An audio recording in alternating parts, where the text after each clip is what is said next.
Hello viewers. Welcome back to my channel Creative Bytes. जैसा कि आपने मेरे पीछे की सीरीज में, अगर फॉलो कर रहे हैं आप मेरी सीरीज को, उसमें आपने एचटीएमएल के काफ़ी सारे टैग्स आप पढ़ चुके हैं। तो आज की जो सेशन है उसमें हम पढ़ेंगे फॉर्म के बारे में। तो फॉर्म क्या है? जब आप किसी भी वेबसाइट पे देखते हैं, मान लीजिए कि आपने किसी यूनिवर्सिटी में एडमिशन लेना है और उसमें आपको कोई एडमिशन के लिए फॉर्म फिलअप करना है। तो आप खुद सोचिए कि अगर आपने फॉर्म में अपनी इंफॉर्मेशन डाल दी, इनपुट कर दिया इंफॉर्मेशन को, तो उसके बाद वो जो इंफॉर्मेशन है उसको आपको लगता है कि आपने सबमिट किया और इंफॉर्मेशन आपकी सबमिट हो गई है। लेकिन उसके लिए जो भी डेवलपर होता है उसको फुल कोड करना पड़ता है। बैकएंड के लिए बैकएंड कोड करना पड़ता है किसी भी टेक्नोलॉजी से। अब वो बैकएंड की टेक्नोलॉजी चाहे पीएचपी जो कि पहले ज्यादा चलती थी, या फिर जावा से आप कर सकते हो बैकएंड को अरेंज, और या फिर आप पाइथन या डॉट नेट से, या फिर आज की जो रनिंग जो टेक्नोलॉजी है जो ज्यादा चल रही है आजकल मार्केट में, वो है मर्न या मीन। मर्न फुल स्टैक में जो बैकएंड है वो नोड जेएस और एक्सप्रेस जेएस और मोंगोडीबी की हेल्प से आप फुल ऑन सर्वर क्रिएट करके डेटाबेस को मैनेज कर सकते हो मोंगोडीबी की हेल्प से। तो इतना सब जो भी है मैंने अपनी फर्स्ट वीडियो में सारा आपको क्लियर किया हुआ है। जिसको भी कोई डाउट है वो उसको सेशन को देख सकता है। फर्स्ट वीडियो, मेरी very first video of my series of HTML. तो चलिए देखते हैं कि फॉर्म इतना इम्पोर्टेंट क्यों है। क्योंकि आप जो भी आप डेवलपर बनके जो भी आप फॉर्म डिजाइन कर रहे हैं, अब आपको उसका डाटा कलेक्ट भी तो करना है। तो कलेक्ट करके किसी भी डीबीएमएस पैकेज के थ्रू आप कहीं पे एक डेटाबेस मैनेज करेंगे, ताकि जब भी रिक्वायरमेंट हो डाटा वहां से रिट्रीव किया जा सके, नया डाटा फिर से ऐड किया जा सके, एंड सो ऑन। तो फॉर्म का बहुत ही बड़ा इंपॉर्टेंट मतलब रोल होता है आपके वेबसाइट में। तो चलिए स्टार्ट करते हैं फॉर्म के टैग से।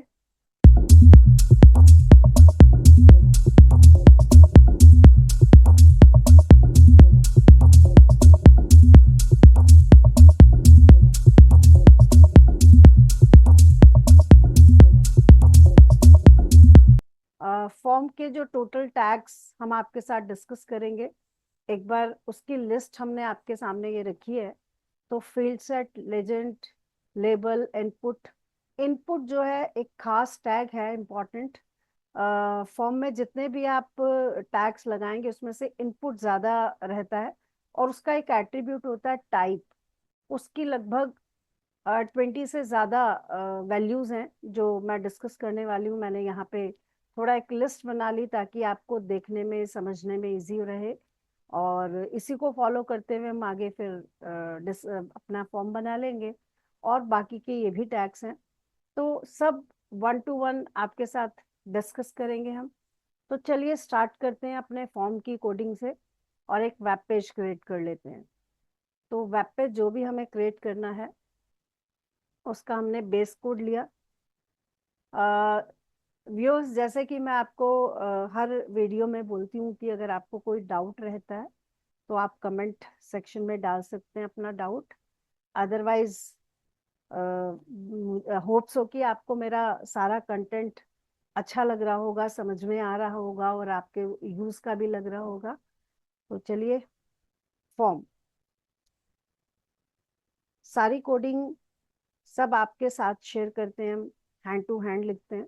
कोई भी पेस्टेड कोड मैं यहाँ पे नहीं लाती हूँ। बहुत ही अगर कोई बहुत ज़रूरत पड़ती है किसी इंफॉर्मेशन की तो हम पेस्ट करें, अदरवाइज हैंड टू हैंड आपके सामने कोड लिखा जाता है। तो फॉर्म बनाने जा रहे हैं हम।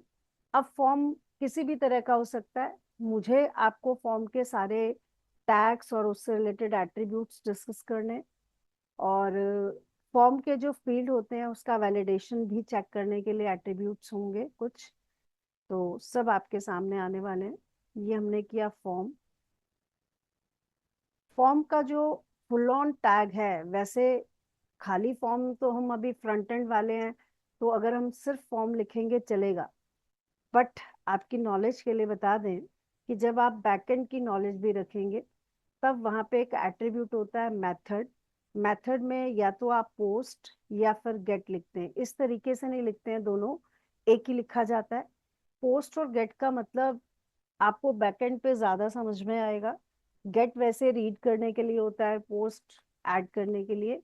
लेकिन अभी इसका डिस्कशन हम स्किप कर रहे हैं।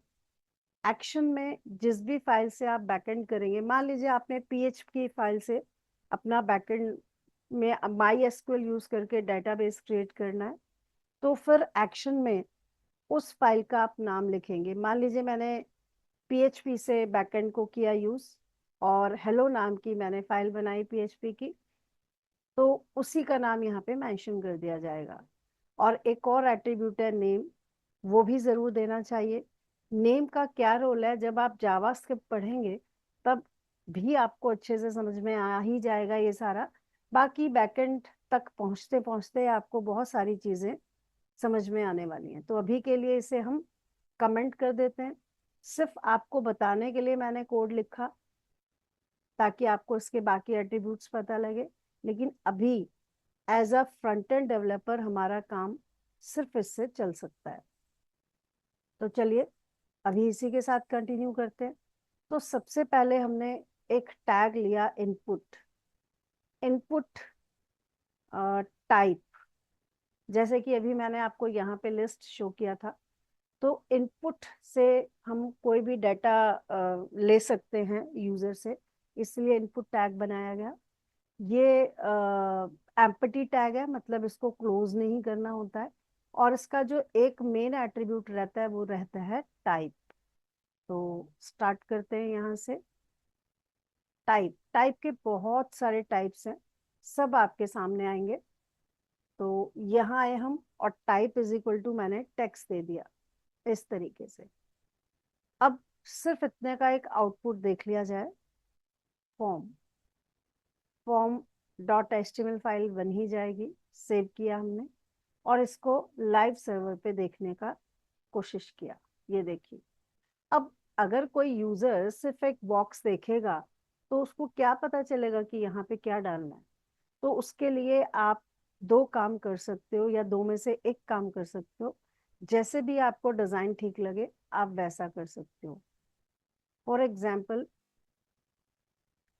एक लेबल नाम का टैग होता है, हालांकि मैंडेटरी नहीं है, लेकिन क्योंकि फॉर्म बना रहे हैं तो यूजर को भी तो मालूम होना चाहिए कि उसे करना क्या है यहाँ पे। तो हमने कहा भी नेम एंटर कर दो इधर। तो नेम जो है एक हेडिंग की तरीके से यहाँ पे आपको शो हो जाएगा। ये देखिए, आप देख रहे होंगे, थोड़ा जूम करके देखते हैं इसको। ये नेम, अब नेम जो है इस तरीके से हम देख ही लेंगे और यूजर को मालूम हो जाएगा कि वहां पे नेम एंटर करना है। लेकिन एक और एट्रीब्यूट आता है प्लेस होल्डर। प्लेस होल्डर में आप जो भी मैसेज देंगे वो आपको ग्रे शेड में दिखाई देगा। पहले देखिए फिर समझ में आपको आएगा। जैसे में हमने ये लिख दिया, बाहर जाके देखा तो ये देखिए enter name in capital letters, ये प्लेस होल्डर से मुझे मैसेज मिल रहा है। अब ऐसा नहीं है कि वही लिखा रहेगा, जैसे यूजर क्लिक करेगा ना और वो अपना नाम लिखता है, मान लीजिए नाम लिखा हमने अपना, तो ये देख सकते हैं, ये मैंने नाम लिखा, तो वो अपने आप प्लेस होल्डर जो है डिसअपियर हो जाएगा अपने आप, कोई दिक्कत नहीं। तो वो यूजर की हेल्प के लिए था, तो प्लेस होल्डर डाल डाल देना चाहिए। लेबल एज सच कोई मैंडेटरी नहीं है, आप स्किप करना चाहें तो स्किप भी कर सकते हैं, वो आपकी मर्जी है। चलिए, तो मैंने एक ये फील्ड लिया है अभी नेम का, मान लीजिए एक और मुझे लेना है। तो एक काम करते हैं, इसका कॉपी पेस्ट कर लेते हैं ताकि जल्दी जल्दी चीजें कवर हों। ये देखिए यहाँ हमने लिखा कि भाई एड्रेस लिखो यहाँ पे और रेजिडेंशियल एड्रेस लिखिए, तो एंटर रेजिडेंशियल एड्रेस, ये हमने लिख दिया। सेव किया,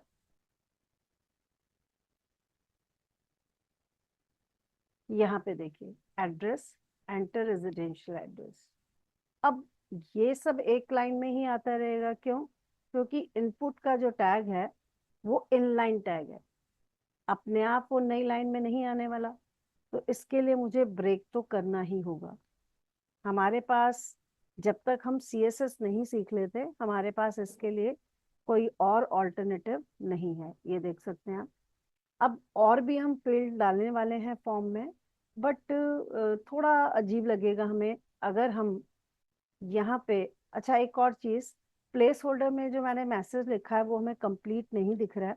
तो इसके लिए भी एक एट्रीब्यूट है साइज का। आप साइज कितना भी चाहें सेट कर सकते हैं।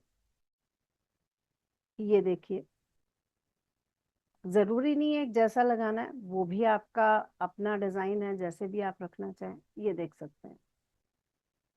अगेन, अब अगर मैं चाहूँ तो एक और टैग इसमें दे सकती हूँ, फील्ड सेट। ये हमने दिया फील्ड सेट। फील्ड सेट को ऑब्वियसली एंड में यहाँ पे हम लगाएंगे, एंड करेंगे। अब फील्ड सेट देने से क्या होता है, रिजल्ट देखिए। एक फ्रेम सा आ जाता है जिसके अंदर रैप हो जाते हैं फील्ड के फॉर्म के एलिमेंट्स। आप देख रहे होंगे बॉर्डर आ गया चारों तरफ। अब इस बॉर्डर का यूज क्या है, कुछ नहीं है, आप अपने फील्ड्स को एक रैप करे हो तो थोड़ा ठीक लग रहा है। और अगर इसमें आपको एक टाइटल डालना है कि भाई फॉर्म के जो एलिमेंट्स हैं वो क्या हैं, किससे रिगार्डिंग है, तो आप लेबल नाम का यहाँ पे एक और टैग यूज कर सकते हैं। जैसे मैंने यहाँ पे लिखा कि ये एक एडमिशन फॉर्म है मान लीजिए, तो स्टूडेंट की पर्सनल डिटेल है, ऐसे करके।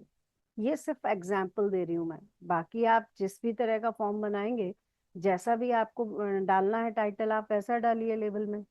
पहले आप देखिए रिजल्ट, फिर आपको क्लियर होगा। ये देखिए, अरे एक मिनट, बाय मिस्टेक हमने लेबल यूज किया, लेबल नहीं था, लेजेंड था। लेबल तो साइड में नीचे आ जाता है ना, तो आपने ये देना है लेजेंड। ये दिया। अब ये लेजेंड देने से ये यहाँ पे आ गया, जो आपका फ्रेम है ना उसमें बीच में ऐसे। बट आप इसे सेंटर में लाना चाहते हैं तो सेंटर में भी ला सकते हैं। कैसे?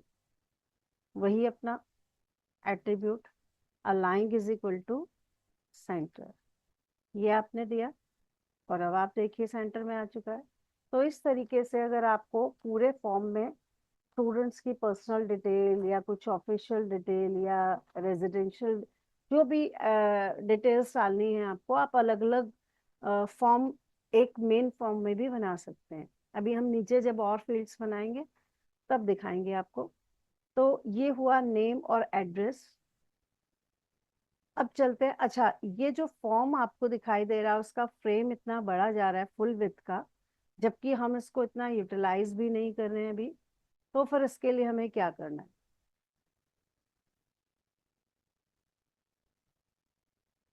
देखते हैं कि इसके लिए हमें क्या करना है। यहाँ हमने देखा अगर कि ये जो फील्ड सेट है, इससे जो फ्रेम आ रहा है वो फुल ऑन विड्थ का आ रहा है। अब हमारे पास इसको कम करने का भी नहीं है कुछ भी। सीएसएस में एक स्टाइल लगाना होता है जिससे ये कम हो सकता है। तो अगर आप कंफ्यूज नहीं होते तो मैं आपको लगा के यहाँ दिखा सकती हूँ, अदरवाइज वैसे सीएसएस हमको आगे चल के आपको अच्छे से एक्सप्लेन करना है। सीएसएस स्टाइल टैग के साथ हेड में लगाया जा सकता है। जिस भी टैग के लिए आप सीएसएस लगा रहे हैं उसको आप कॉल करिए ऐसे। और एक प्रॉपर्टी होती है विथ की, जैसे एचटीएमएल टैग से बना है ऐसे सीएसएस प्रॉपर्टीज से बना है। और यहाँ पे हमने जितना भी विथ फील्ड सेट का रखना है वो रखा। अगर आपको इसे सेंटर में रखना है तो आप सेंटर में भी रख सकते हो, लेकिन चलिए अभी के लिए इतना काफी है।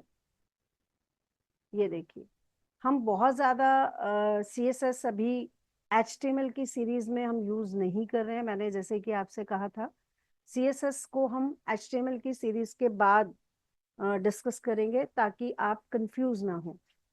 बिल्कुल लिटिल बिट जहाँ पे मुझे बहुत ज़रूरी लगता है वहीं हम यूज़ करते हैं, अदरवाइज हम नहीं करते हैं। तो चलिए यहाँ पे आ जाते हैं। तो ये दो फील्ड मैंने लिए। अब मान लीजिए इतना छोटा सा यही फॉर्म मुझे बनाना है, बट एट लास्ट मुझे ये इंफॉर्मेशन कहीं ना कहीं सबमिट तो करना होगा। तो जो हमारा यूजर होता है, जो हमारे फॉर्म में इंफॉर्मेशन डालता है, अब चाहे कितना भी नॉन टेक्निकल पर्सन है, अगर वो किसी फॉर्म को इंफॉर्मेशन उसमें फीड कर देता है, तो फिर वो सर्च करने लगता है कि भाई उसको कहीं तो बटन मिले जहां से दिखे कि हाँ भाई उसका फॉर्म की इंफॉर्मेशन सबमिट हो गई है। तो हमें एक बटन यहाँ पे देना होगा। उसमें आप चाहे सबमिट लिखें या एक्सेप्ट या कोई भी ऐसा वर्ड जिससे यूजर को ये तसल्ली हो जाए, सेटिस्फेक्शन हो जाए कि उसने जो फॉर्म फिल किया है उसकी इंफॉर्मेशन सबमिट हो गई है। तो उसके लिए हम यहाँ पे टाइप कर देते हैं एक अ, सबसे पहले बटन बना लेते हैं। कौन सा? Input type is equal to submit. तो देखिए एक टाइप जो इसका सबमिट होता है उसमें प्रीसेट है ये कि जो फॉर्म की इंफॉर्मेशन है वो सबमिट हो जाएगी। लेकिन as a front end developer ने तो बस इतना कर दिया, लेकिन इतना करने से थोड़ी सबमिट हो रही है। बताइए कहाँ जाएगी इंफॉर्मेशन? अगर मैंने यहाँ पे ये लिख भी दिया, इंफॉर्मेशन मैंने डाल दी जो भी, मान लीजिए, और यहाँ पे मैंने अपना एड्रेस डाल दिया, दैट्स इट, तो मुझे तो लग रहा है कि इंफॉर्मेशन सबमिट हो गई। लेकिन नहीं, बैकएंड का जो पर्सन है, बैकएंड डेवलपर है, उसको पूरा काम करना पड़ेगा। इस इंफॉर्मेशन को लेने के लिए उसे कुछ वेरिएबल्स क्रिएट करने पड़ते हैं, और जो भी बैकएंड का प्रोसेस होता है टेक्नोलॉजी वाइज, जो भी टेक्नोलॉजी आप बैकएंड में यूज करोगे उसके अकॉर्डिंग पूरा कोड किया जाता है। तभी आपका इंफॉर्मेशन किसी डेटाबेस में ट्रांसफर होगा। तो वो तो जब आप पढ़ेंगे तब डिस्कस करेंगे। तो चलिए अब यहाँ पे एक और चीज देखते हैं। अगर आप एक एट्रीब्यूट यूज करें रिक्वायर्ड का, तो इससे क्या होगा? अगर नहीं दिया था मैंने और हम किसी भी खाली फॉर्म को सबमिट करें, मान लीजिए मैंने नेम नहीं लिखा, सिर्फ एड्रेस लिखा और सबमिट कर दिया, तो कोई ऐसा कुछ नहीं आया कि भाई नेम तो आपने डाला ही नहीं। तो ये इनको हम कहते हैं वैलिडेशंस, और वो वैलिडेशन फॉर्म में एट्रीब्यूट्स के थ्रू हो सकती हैं। तो यहाँ पे मैंने एक वैलिडेशन लगाया रिक्वायर्ड। ये देखिए, तो रिक्वायर्ड का हर उस फील्ड के साथ आप वैलिडेशन यूज लगा सकते हैं, एट्रीब्यूट लगा सकते हैं, जहां पे भी आपको लगता है कि मैंडेटरी है। अब मैंने यहाँ नहीं फीड किया, सिर्फ एड्रेस में डाल दिया और सबमिट किया। तो ये देखिए वो सबमिट ही नहीं करने देगा। क्यों? क्योंकि अब हमने एक एट्रीब्यूट यूज कर लिया और उसका कोड काम कर रहा है बैक साइड से कि भाई please fill out this field otherwise it will not submit your data. तो जहाँ पे भी लगता है आपको कि कोई भी इंफॉर्मेशन मैंडेटरी है, तो वहां पे आपको ये लगाना चाहिए। आगे बढ़ते हैं। अब कुछ ऐसे एट्रीब्यूट्स हैं जो मैं आपको समझाने के लिए किसी एक पर्टिकुलर फील्ड पे लगा रही हूँ अगर, तो क्वाइट ऑब्वियस है कि बाकी के फील्ड्स पे जहाँ पे भी आपको जरूरत लगे आप खुद लगाएंगे। एक ही एट्रीब्यूट को बार बार यूज करने से या बार बार एक्सप्लेन करने से कोई बेनिफिट नहीं है। तो मैंने रिक्वायर्ड आपको बता दिया। अब आगे चलते हैं। मान लीजिए कि मुझे यहाँ पे पासवर्ड भी देना है, तो पासवर्ड के लिए भी यही करना होगा। ये हम कॉपी कर लेते हैं और यहाँ पे पासवर्ड भी लगा देते हैं। तो ये रहा हमारा पासवर्ड। पासवर्ड के लिए प्लेस होल्डर लगाना मुझे अभी फिलहाल ठीक नहीं लग रहा है। क्यों? अभी आप खुद ही देख लीजिएगा क्यों।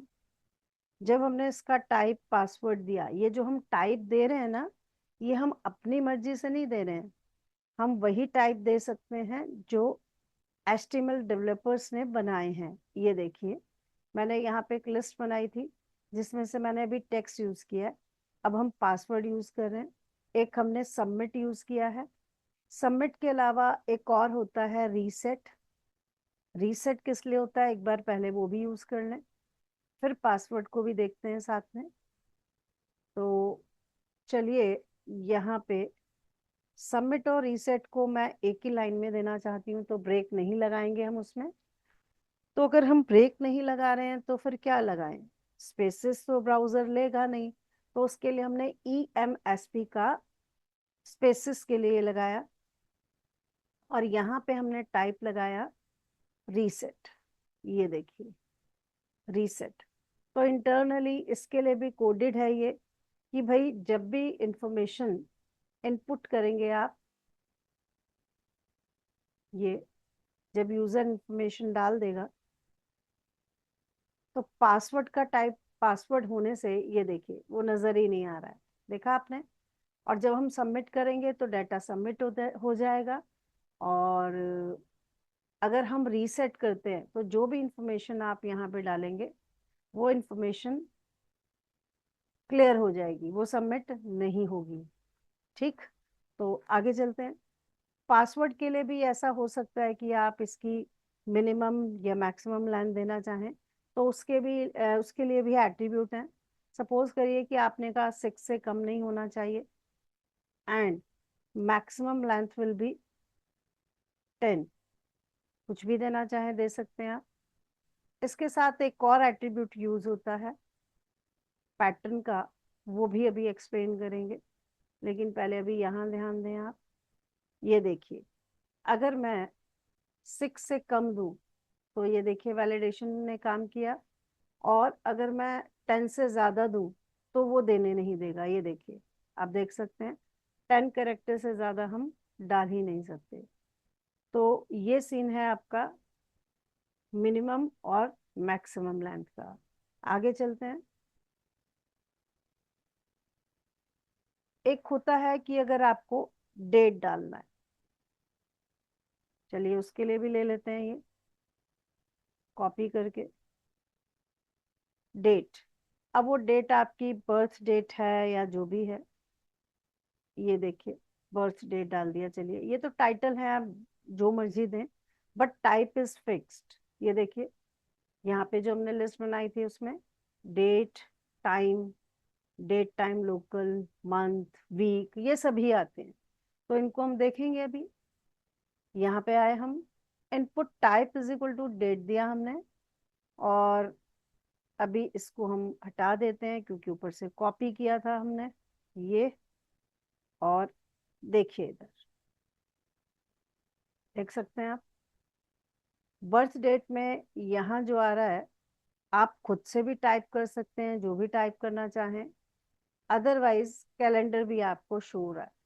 आप बैक साइड के किसी मंथ और ईयर पे जाना चाहें तो ये स्क्रॉल बार आपको ले जाएगा। ये देखिए इस तरीके से आप जो चाहें वो डाल सकते हैं, इस तरीके से।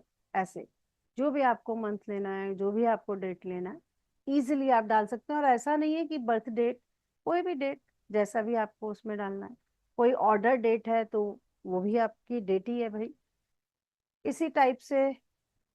अच्छा, अब इसी के साथ में हम टाइम भी अगर साथ में रखना चाहते हैं तो हम ब्रेक क्यों देंगे, हम ESP दे देते हैं। और यहाँ हमने एक और यूज किया आपका टाइम, टाइम। तो एक आपका होता है टाइम भी, वैल्यू जो है टाइप की टाइम भी होती है, तो यहाँ हमने इसको यूज किया टाइम, और ये हम हटा देते हैं। इसी का एक बार और कॉपी कर लेते हैं। कॉपी किया, एक साथ आउटपुट देख लेंगे। डेट एंड टाइम दोनों अगर आपको साथ में देना है किसी रीजन से, तो उसका टाइप की वैल्यू होती है date time local, date time local. ये देखिए नीचे हाईलाइट हो रही है सब चीजें, इजी है, कुछ ऐसा टफ नहीं है। तो पहले इसका आउटपुट देख लेते हैं, फिर आगे चलेंगे। फॉर्म की वीडियो थोड़ी लंबी हो जाएगी, इसके लिए आप प्लीज बने रहिएगा। और फॉर्म बहुत इंपॉर्टेंट होता है, जैसे कि मैंने इस वीडियो के स्टार्टिंग में बताया। वो अगर आप सही से ध्यान नहीं देंगे और जल्दबाजी करेंगे तो आपको बैकएंड के टाइम पे जब आप उसकी कोडिंग करेंगे, डाटा को स्टोर करने की तब आपको बहुत प्रॉब्लम आएगी। तो इसलिए प्लीज हर एक वीडियो को ध्यान से देखिए, पूरा सुनिए, तभी आप समझ पाएंगे। बीच में छोड़ेंगे तो ऐसे नहीं समझ में आ पाएगा। ये देखिए, डेट के साथ टाइम, क्योंकि मैंने यहाँ ब्रेक यूज नहीं किया था, मुझे लगा कि यहाँ मैनेज हो जाएगा, और ऐसे ही डेट एंड टाइम आ गया इधर। उसके बाद है आपका यहाँ पे एक दो ब्रेक हम लगा देते हैं।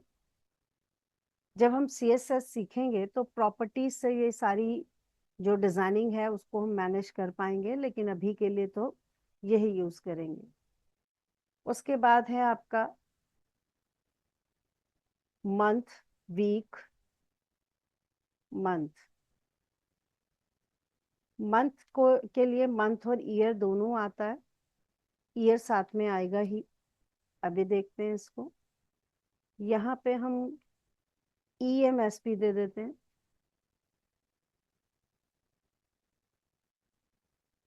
और इसी का कॉपी पेस्ट दे देते हैं इधर। यहाँ वीक,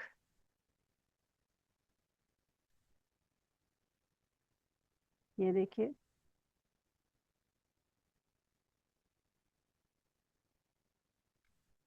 मंथ और वीक। एक ब्रेक लगाते हैं, एक और ले लेते हैं साथ में। वो है आपका URL। URL से क्या होगा अभी डिस्कस करेंगे। URL, यहाँ हेडिंग में URL देना कोई जरूरी थोड़ी है, आप जो भी दें, लिंक्डइन का या किसी भी वेबसाइट का आपको अपने लिंक देना है। यहाँ आप URL से दे पाएंगे। और इसके बाद हम लेते हैं, एक और ले लेते हैं, फिर सारा आपको एक साथ में एक्सप्लेन कर देंगे। होप्स हो कि आपको कोई प्रॉब्लम नहीं आ रही होगी समझने में। ये हमने लिया ईमेल, और यहाँ पे हमने दिया ईमेल। तो चलिए, जो भी नए अभी हमने लिए हैं, जिनका एक साथ हम रिजल्ट देखने वाले हैं, वो है मंथ, वीक, किसी भी वेबसाइट का या किसी भी URL लिंक को, वेबसाइट की बजाय हम URL लिख देते हैं, और ईमेल। ये हेडिंग मैटर नहीं करती, ये सिर्फ आपको समझाने के लिए दी गई है। बाकी जब भी आप जैसा भी फॉर्म बनाएंगे उसके अकॉर्डिंग आप डालिएगा। ये देखिए, तो मंथ में देखिए क्या आता है, यहाँ से हेल्प में देख सकते हो। आपको डेट नहीं देना, सिर्फ मंथ और ईयर लेना है। ईयर आप चेंज कर ही सकते हैं, मैंने बताया था आपको, कोई भी ईयर ले सकते हो आप इस टाइप से। ये देखिए, वीक में जो भी आप डेट सेलेक्ट करेंगे, मान लीजिए आपने बैक डेट भी लिया कोई, डजेंट मैटर, मैंने कोई बैक साइड की कोई एक डेट ली, कोई पर्टिकुलर मंथ भी लिया, वो अपने आप उसका वीक नंबर कैलकुलेट कर लेगा। आप सब जानते हैं कि एक साल में 52 वीक्स होते हैं, और जो आप उसको डेट दे रहे हो, उस डेट का कौन सा वीक बनेगा 52 वीक्स में से, वो अपने आप उसको सेलेक्ट कर देगा। ये देख सकते हैं आप। तो हो सकता है आपको लगता हो कि इसकी क्या ही जरूरत पड़ेगी, लेकिन जैसे जैसे आप आगे बढ़ेंगे तो किसी भी पर्टिकुलर डाटा को अपलोड करवाने की जरूरत हो सकती है। तो ये हमारे सभी चीजें काम की हैं, यही सोच के डेवलपर ने हमें दिए हैं ये सब कोड्स। URL लिंक, कई बार आपने देखा होगा कि आप कोई रिज्यूम अपना फॉरवर्ड कर रहे हैं, तो वहां पे एक उनका भी अपना एक फॉर्म फिल कराते हैं वो लोग, कि रिज्यूम के साथ साथ लिखते हैं कि आप अपने सर्टिफिकेट्स अपलोड कर दीजिए। तो वो एक अलग चीज होती है, वो फाइल से होगा, अभी बताने वाले हैं। लेकिन कहीं लिखा होता है कि अगर आपका कहीं लिंक्डइन पे प्रोफाइल है, या फिर आपका यूट्यूब का कोई चैनल है, या फिर आपने कोई वेबसाइट क्रिएट की है, तो प्लीज उसका लिंक भी फॉरवर्ड करिए। तो आप किसी भी वेबसाइट का अपनी या जिसका भी आप लिंक देना चाहें दे सकते हैं। तो ये सिर्फ एक एग्जांपल है जो आपको मैं बता रही हूँ। आप सपोज करिए कि मुझे फ्लिपकार्ट का लिंक लेना है। लिंक कैसे कॉपी करते हैं, शायद मैंने बताया होगा इससे पहले, लेकिन आप देख सकते हैं। सिर्फ flipkart.com नहीं देना है। मान लीजिए मैं एक यूजर हूँ, आपने डेवलप किया है ये पेज और मैं यूजर हूँ, और मैं यहाँ पे flipkart.com सिर्फ डाल देती हूँ इधर ऐसे। तो जब हम सबमिट करेंगे तो वो टोटल सारी वैलिडेशन चेक करेगा। सबसे पहले तो वो नेम आपको बोल रहा है डालने के लिए, वो इसलिए क्योंककि मैंने इसमें रिक्वायर्ड दिया था। फिर जब हमने एंटर किया तो बाकी को मैंने ब्लैंक छोड़ा है, बट उसने उसको नहीं, वैलिडेशंस को चेक किया कि वहां पे डेटा फिल है या नहीं। क्यों? क्योंकि मैंने सब में रिक्वायर्ड नहीं लगाया। आप जब प्रैक्टिस करेंगे और आपको जो जो फील्ड मैंडेटरी लगता है आप उसमें रिक्वायर्ड लगाइएगा, मैंने नहीं लगाया। उसके बाद यहाँ पे आके वो आपसे क्या बोलता है कि please enter a URL, and this is not a URL. URL कैसे होते हैं? अगर मुझे flipkart.com का ही यूआरएल देना है तो ऐसे थोड़ी होता है। आप साइड में क्लिक करिए, आपको कंप्लीट पता लग जाएगा। ये देखिए कैसे होता है। एक मिनट खुलने देते हैं इसको। ये देखिए, ये है कंप्लीट यूआरएल। तो अगर किसी यूजर को ये टेक्निकल नॉलेज नहीं है तो वो फॉर्म फिल ही नहीं कर पाएगा। और जब उसका फॉर्म फिल नहीं होगा तो कहीं ना कहीं से तो उसे पता करना ही पड़ेगा ना कि इसमें क्या इशू है। तो या तो वो खुद से टाइप करे ऐसे करके, ठीक है ना। और अगर उसको नहीं टाइप करना आता तो कैसे भी करे, वो चाहे कॉपी करे। अब ये उसका कॉल है, तो ये उसको करना ही पड़ेगा। अब देखिए मैं आपको यहाँ से इसमें डाल के शो करती हूँ। ये देखिए, अब जब हम इसे सबमिट कराएंगे तो कोई प्रॉब्लम नहीं आई, देखा आपने। तो यूआरएल लिंक पूरा दिया जाता है, HTTPS करके, जो भी www करके होता है, पूरा यूआरएल आपने देना है। मतलब यूजर ने देना है, आपने नहीं, यूजर को देना है। आप तो सिर्फ अपना वेब पेज डिजाइन कर रहे हैं, वो हमने कर दिया। हमारा काम सिर्फ इतना है कि हमने वहां पे लिख दिया कि type is equal to URL. अब चलते हैं ईमेल पे। अगर आप ईमेल दे रहे हैं और किसी यूजर को कुछ नहीं मालूम, मान लीजिए उसने ईमेल में राम लिख दिया बस, और यहाँ पे तो ये मैंडेटरी था ही। अब अगर आप सबमिट करेंगे तो वो ईमेल में देखिए क्या बोल रहा है। क्योंकि उसका टाइप ईमेल है और उसमें कोड किया गया है, डेवलपर ने कोड किया है कि ईमेल में @ आना चाहिए बीच में, क्योंकि @ से पहले वाला यूजर नेम होता है और @ के बाद वाला जो होता है वो आपका डोमेन नेम होता है। वो दोनों देना जरूरी है। अब वो डोमेन या वो पूरा ईमेल आईडी वैलिड है या नहीं, वो चेक करना बात की बात है। देखिए एक और आपको बात शेयर करनी थी कि जो हम फॉर्म बनाते हैं वो इम्पोर्टेंट बहुत होता है। और एक फ्रंट एंड डेवलपर जो कोडिंग करता है और उसमें वैलिडेशंस लगाता है, जैसे हम लगा रहे हैं थोड़ी थोड़ी एट्रीब्यूट्स के जरिए। जैसे मैंने आपको बताया है कि रिक्वायर्ड लगाइए और वो चेक कर लेगा कि फील्ड आपका खाली ना हो।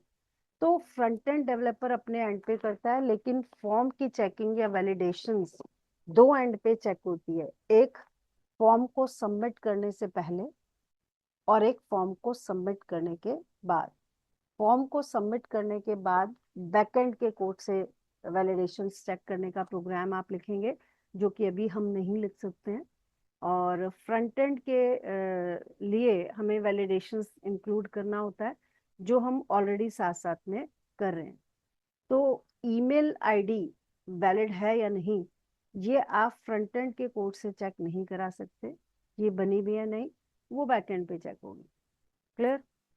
तो अब आगे चलते हैं हम नेक्स्ट टाइप्स पे। ये मान लीजिए कि आपने कोई ईमेल वेबसाइट बनाई है, सॉरी, ई कॉमर्स वेबसाइट है आपकी, और आप कोई प्रोडक्ट सेल कर रहे हैं जो डिफरेंट डिफरेंट कलर्स में है। तो उन कलर्स के लिए अगर आप यूजर को सिर्फ इतना बोलोगे कि भाई आप कलर चूज कर लो, और आपने कलर चूज करने के लिए क्या दे दिया, टेक्स्ट टाइप बोल के एक टेक्स्ट दे दिया, तो यूजर में भी कलर की स्पेलिंग गलत कर दे। मान लीजिए उसको ब्लू कलर का चाहिए, कुछ भी प्रोडक्ट आपका, तो ब्लू कलर का प्रोडक्ट चाहिए, तो ब्लू कलर के तो ना जाने कितने शेड्स होते हैं। अब जो आप शेड उसको डिलीवर करोगे, हो सकता है उसको वो वाला ब्लू कलर शेड ना पसंद आए, तो वो फिर आप उसको रिटर्न कर देगा, उसका कोई बेनिफिट नहीं है। तो आप कलर को टाइप करने के लिए टेक्स्ट मत दीजिए, आपको क्या देना है, CSS, सॉरी, HTML5 में ये सारे नए टाइप्स आए थे जिससे बहुत आसान हो गया सब कुछ। तो जो कलर है वो भी एक टाइप होता है, और आप देख सकते हैं, ये देखिए, इसका क्या बेनिफिट होगा। जब यूजर कोई कलर लेगा, अब उसको ब्लू चाहिए, हो सकता है उसको लाइट चाहिए या डार्क चाहिए, जो भी चाहिए, वो सिर्फ कलर चूज करेगा और हमारे पास उसका कोड आ जाएगा। क्यों? क्योंकि देखिए, मैंने आपको लास्ट वीडियोस में क्लियर किया था ये, कि HTML में जो कलर्स होते हैं उनके कलर कोड्स होते हैं, जिन्हें आप हेक्स कलर कोड बोल सकते हैं। और ये होते हैं हेक्स कलर कोड, देख सकते हैं आप, कोई भी कलर आप चूज करते हैं तो इस तरीके से हैक्स कलर कोड दिखाई देते हैं हमारे पास मतलब एक बैकएंड के कोड के जरिए हमारे पास जो आएगा वो कलर नहीं आएगा, हमारे पास आएगा वो कोड। मान लीजिए यूजर ने यही कलर सेलेक्ट किया, तो मुझे ये कोड मिल जाएगा। चलिए, होप सो कि सब आपको समझ में आ रहा होगा। ये हुआ कलर। आगे देखते हैं। यहाँ से आपको चेक भी कराते रहते हैं कि हमने काफी कुछ अभी भी कर लिया है। आगे बढ़ते हैं। इमेज और सर्च को भी देखते हैं। इमेज है, सर्च है, रेडियो बटन, चेक बॉक्स, ये सब भी देखना है। तो चलिए ये भी देखते हैं। इमेज, मान लीजिए कि मुझे यहाँ पे एक कोई इमेज लगानी है फॉर्म में। हो सकता है वो मेरे ऑर्गेनाइजेशन का लोगो है या फिर कोई भी एक फोटोग्राफ मुझे यहाँ पे लगानी है। हालांकि हम चाहें तो IMG SRC से लगा सकते हैं, बट फॉर्म में टाइप का भी एक वैल्यू होता है इमेज।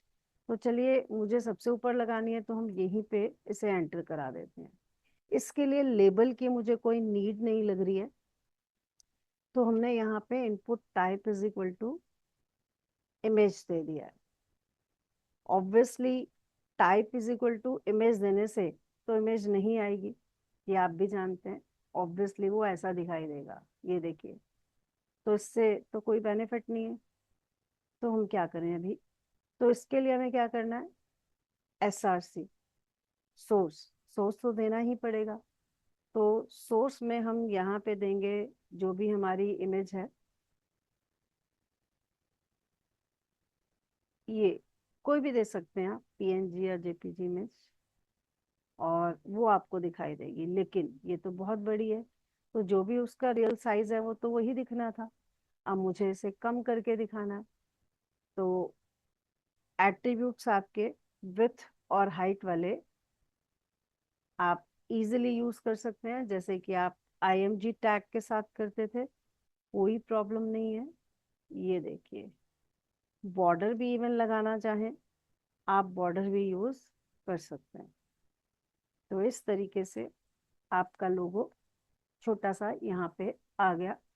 और मुझे यहाँ पे ब्रेक लगा देना चाहिए, और सेम लाइन में आपको सर्च बार भी चाहिए या फिर पहले चाहिए इसके सर्च बार।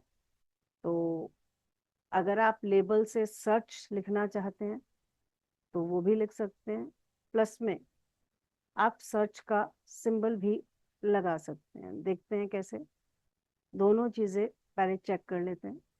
तो यहाँ पे अगर मैंने सर्च वर्ड दिया और input type is equal to search भी होता है, ये दिया। प्लेस होल्डर में आप देना चाहें दे सकते हैं,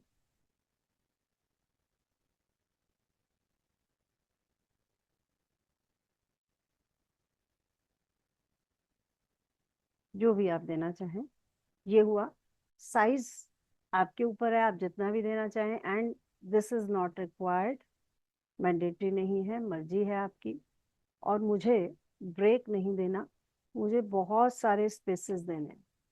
तो EMSP को मैं 2-3 बार हम यहाँ पे कॉपी कर देते हैं और फिर देखते हैं रिजल्ट इसका। तो इस तरीके से आपको दिखाई देगा। ये हो गया सर्च, जो भी आपको सर्च करना है। अब ऐसा नहीं है कि मैं यहाँ पे जो भी सर्च करने के लिए डाल दूँ वो वही सर्च कर देगा। फॉर एग्जाम्पल, मैंने कुछ भी सर्च किया, मुझे एप्पल फोन्स के बारे में जानना है, तो ऐसा थोड़ी है कि अभी एप्पल फोन लिखा तो एप्पल फोन के बारे में आ जाएगा ना। उसके लिए हमें फिर से वही बैकएंड पे कोड लिखना पड़ेगा, पूरा प्रोग्राम लिखना पड़ेगा कि यूजर ने क्या टेक्स्ट एंटर किया है और उससे रिलेटेड जो मैटर है वो निकालना होगा। तो उसके लिए आपका जेएस की प्रोग्रामिंग प्लस में बैकएंड का कोड दोनों आपको यूज करना ही पड़ेगा। अब आगे चलते हैं। देखिए सर्च वाले बटन में ये क्रॉस का भी साइन आता है, अगर आपको हटा के कुछ और टाइप करना है तो आप कर सकते हो। अब आगे बढ़ते हैं। अच्छा, सर्च का अगर आपको सिंबल चाहिए तो ये भी चीजें आपसे हम डिस्कस कर चुके हैं कि आपको सर्च का सिंबल चाहिए। तो एक काम करते हैं, इसे कमेंट बना देते हैं और यहाँ पे फिर से क्या करेंगे। अब हमें तो मालूम नहीं कि सर्च का सिंबल कैसे आएगा, तो आपको ये बताया गया है पीछे की वीडियोस में कि आप सर्च सिंबल कैसे ले सकते हैं। तो आप लिखेंगे सर्च, सर्च यूटीएफ। ये दो वर्ड लिखने से भी ये हमें हो सकता है दे दे, और शायद यहाँ पे दे भी रहा है, ये देखिए। तो सर्च का यही सिंबल अगर मुझे लेना हो तो बस मुझे नीचे जाके इसका HTML ये कोड लिया हमने, और देख सकते हैं आप यहाँ पे देने से ये आ जाएगा। ये देखिए,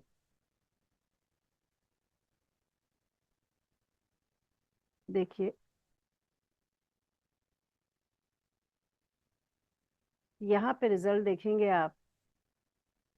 अब इसको हम यहाँ से हटा देते हैं और ये देखिएगा। तो आपको सर्च वर्ड लिखना है तो लेवल में जाके वर्ड लिख दें, या फिर यूटीएफ कैर कोड सिंबल का जिससे कि साइन आ जाए वो भी आप लिख सकते हैं। थोड़ा सा और आगे चलते हैं। इसके बाद नीचे आ जाते हैं जहां भी हमारा सीक्वेंस चल रहा था, इधर। तो यहाँ पे अभी आके फाइल अपलोड कर डालते हैं सबसे पहले। अगर आपको फाइल अपलोड करना है तो फिर से लेबल, लेबल वो का टैग देना ज़रूरी नहीं है। मैं फिर आपको रिपीट कर दूं ये बात। आप डायरेक्ट भी अगर कोई हेडिंग देते तो आ जाती, बट जब CSS करेंगे आप तो लेबल से अगर आपने हेडिंग्स दी होंगी तो आप उन्हें अच्छे से डेकोरेट कर पाओगे। दैट्स वाई हम लेबल यूज कर रहे हैं। यहाँ पे हमने लिखा अटैच योर फाइल या अपलोड योर फाइल, ये हेडिंग है, कुछ भी दे सकते हैं आप। फाइल को अपलोड करने के लिए टाइप फाइल ही होता है, ये देखिए, देख सकते हैं। और ऐसे ये आएगा और आपको जो भी फाइल चूज करनी है आप आराम से चूज कर सकते हैं। ये देखिए, जो भी आपको फाइल चूज करनी है, सपोज मुझे ये फाइल लेनी है तो इसका नाम यहाँ पे आ चुका है। आप एक से ज्यादा फाइल एक बार में अटैच नहीं कर पाएंगे अभी। ये देखिए, कंट्रोल या शिफ्ट से एक से ज्यादा फाइल आप सिलेक्ट कर सकते थे, लेकिन वो करने ही नहीं देगा। ये देखिए, नहीं हो पा रहा है।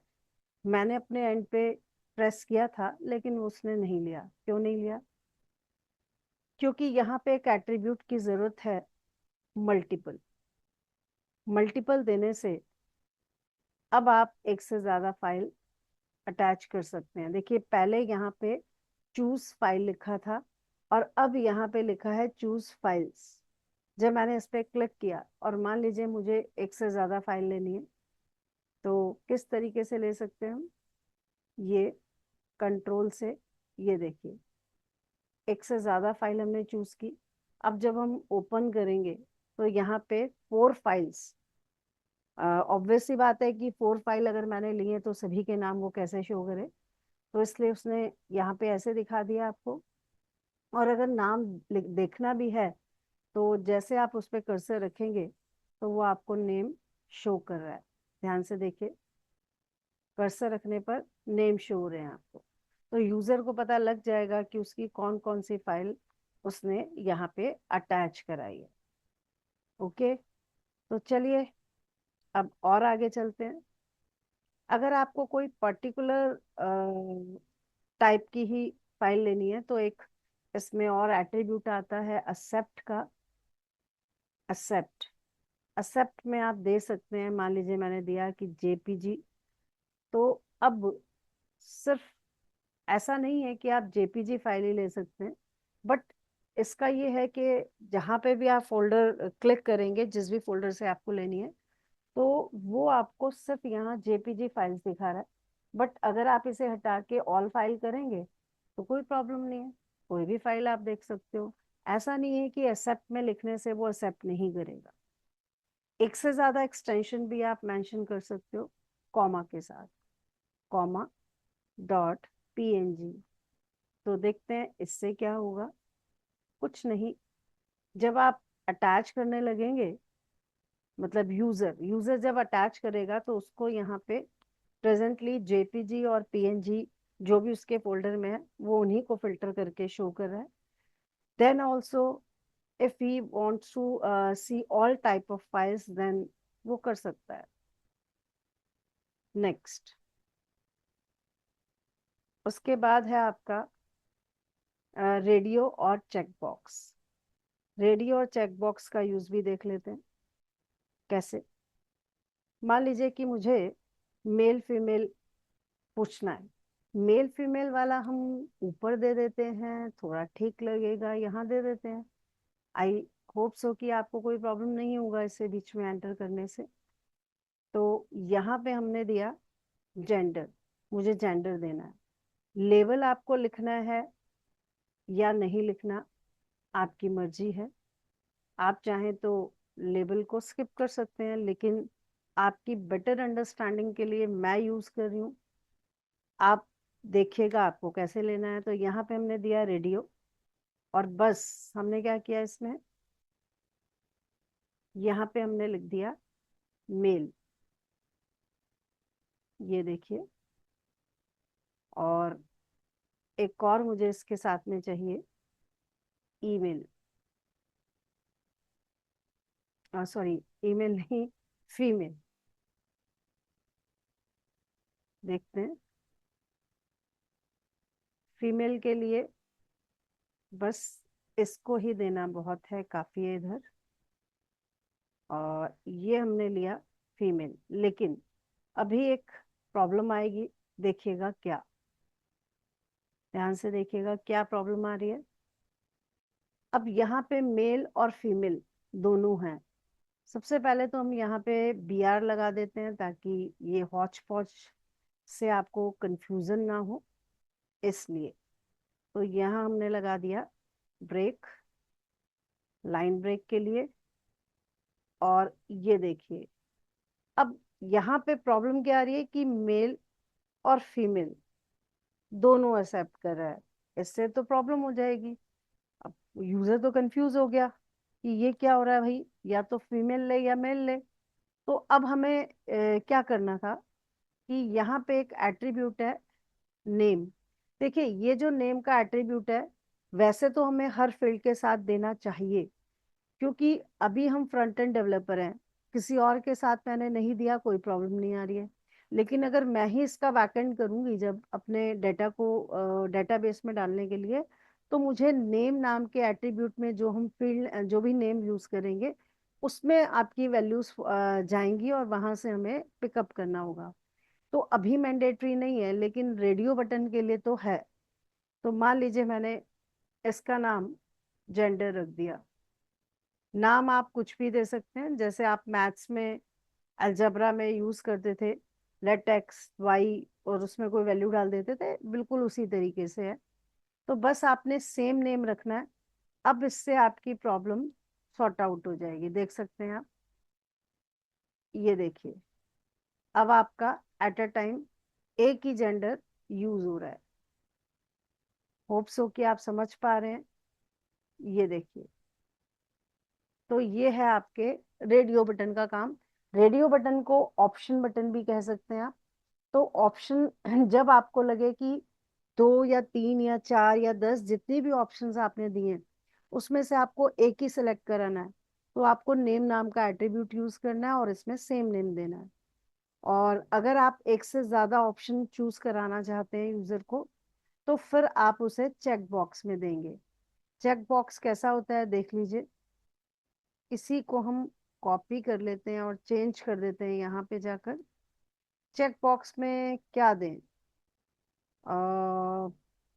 चलिए, हॉबी दे देते हैं। अगर हमने यूजर से पूछा उसकी हॉबी क्या है, तो कोई यूजर एक हॉबी बताना चाहता है और कोई यूजर एक से ज्यादा लेना चाहता है, तो ले सकता है। यहाँ पे नेम मैंडेटरी वैसे नहीं है, लेकिन अगर आप देना चाहें तो दे सकते हैं। बट उसमें नेम सेम नहीं लेना है आपको। क्यों नहीं लेना है, एक छोटा सा रीजन बताते हैं इसका। पहले हम इसे टाइप कर दें। तो यहाँ पे हमने इसको कॉपी पेस्ट किया ऐसे, और ये हमारी हॉबी है। ये यहाँ पे हमने दिया। ये देखिए,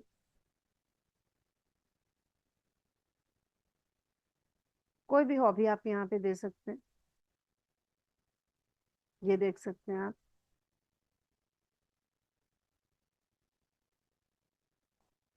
चलिए, काफी है इतना समझने के लिए। ये बस इतना काफी है। तो देखिए इसका क्या रिजल्ट आने वाला है।